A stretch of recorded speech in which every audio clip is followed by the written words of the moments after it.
This video is brought to you by Nebula.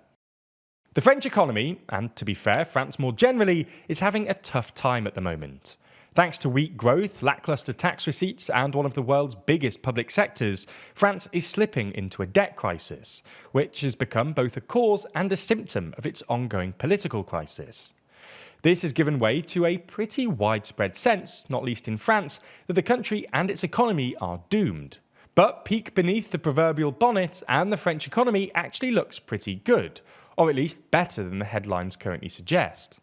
So in this video, we're going to take a look at the French economy and why, even if it is indeed on the cusp of a debt crisis, it looked well placed to weather the next few years.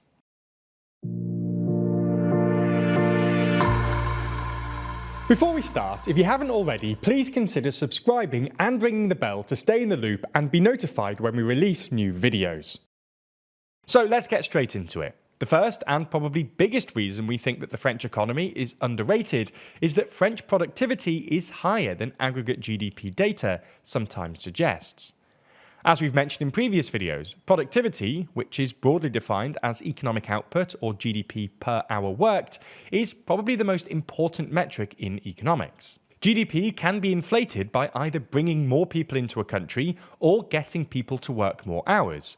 But this doesn't necessarily imply an increase in living standards, even if it boosts GDP. In this sense, GDP figures can be a bit misleading, especially if they're presented as proxies for living standards. However, if your productivity is rising, it means that people can work fewer hours while maintaining their current living standards, or keep working the same number of hours but get wealthier, assuming some connection between productivity and wages.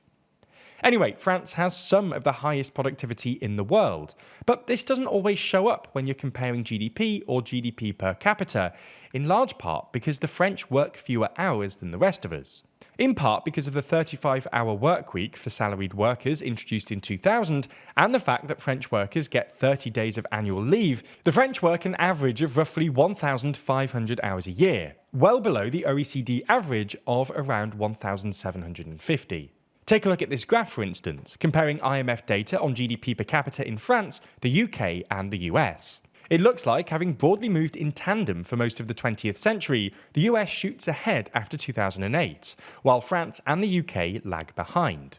However, once you adjust for purchasing power, which goes some way to accounting for the outsized strength of the US dollar recently, and the number of hours worked, i.e. measure productivity instead of just GDP per capita, the picture looks quite different. According to analysis by John Springford at the Centre for European Reform, French productivity has actually basically kept pace with the US, while the UK has lagged well behind. Similarly, an analysis done by The Economist in 2022 found that, while France looks pretty average by European standards when you measure by GDP per capita, sitting basically on par with the UK and Italy, once you account for purchasing power and the fact that the French don't work as many hours, the French economy looks a lot better, with productivity levels only slightly behind those of the US. That same analysis found that, contrary to popular wisdom, French productivity actually grew faster than that of the US between 2012 and 2022. Anyway, you get the point. Aggregate GDP figures don't flatter the French because they work fewer hours. And if productivity is the metric we should really care about, and it is, then the French economy suddenly looks in significantly better nick. On to the second reason that the French economy looks surprisingly healthy: its investment levels. In short, lots of developed economies at the moment are suffering from low investment. Either they're struggling with the consequences of low investment after 2008, or they're struggling to bring investment up, or both. Germany, for instance, is struggling with the consequences of weak public sector investment after 2008, driven by Angela Merkel's austerity politics, which has left both German infrastructure and the German military in dire need of repair. The UK is struggling with both weak public sector investment and weak private sector investment, which is one of the reasons productivity is so miserable, and what Starmer and Reeves are so desperately trying to remedy.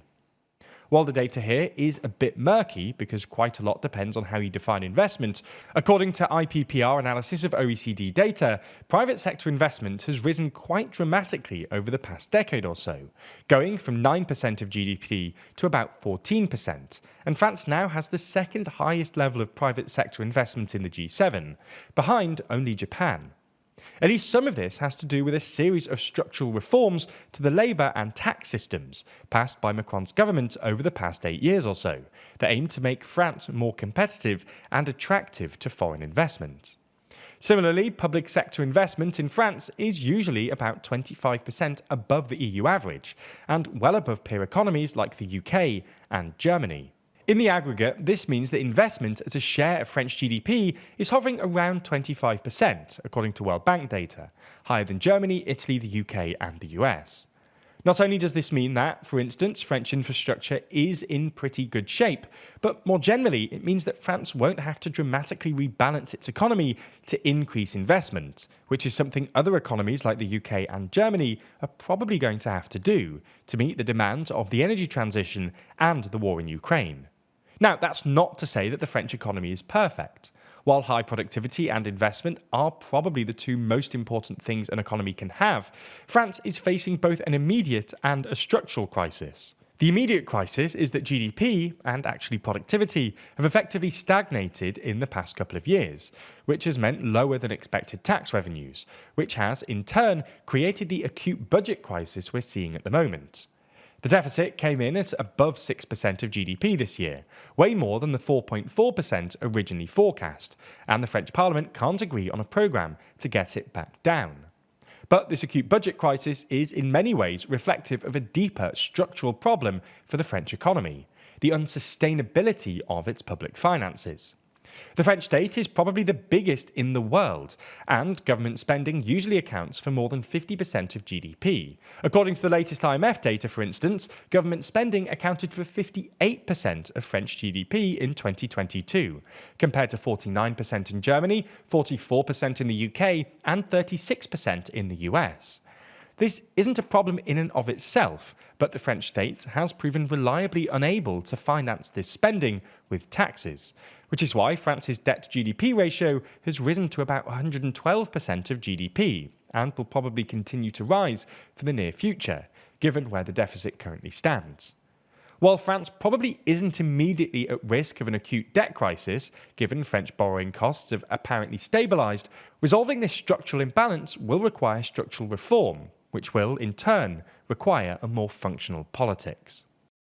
As you've probably noticed, the news cycle is particularly fast right now, with coups, elections, and governmental gossip happening all over the world. In fact, with Trump heading into the White House, that chaos is only likely to get worse. If you're feeling a little lost and even a little depressed, then you might want to check out our series WTF USA, where we explain everything that's happened across the pond in the land of the free. Because while the election might be over, the number of WTF moments only looks likely to increase. Unlike some of our other more serious videos, the tone of WTF USA is more light-hearted and takes something of an irreverent look at what's going on. Regular viewers will be pleased to hear that the series has been extended due to overwhelmingly popular demand over on Nebula. If these trends continue, hey! Now, if you didn't know, Nebula is an independent, creator-owned streaming platform that specialises in thoughtful content. Over there, you can find creators like Wendover Productions, Real Life Law, and Legal Eagle, with many of them releasing their very own original series on the platform. We're super proud of WTF USA, and we hope that with your support, we'll be able to make other interesting, weird, and entertaining series with Nebula in the future. So signing up genuinely helps TLDR to grow and expand. You can also watch every normal TLDR video on Nebula ad-free, and in some instances before they land on YouTube. If you're not a member already, then click our link in the description to get 40% off. That's just $30 a year or $2.50 a month. We really hope you check out the series, and as always, thanks for your support.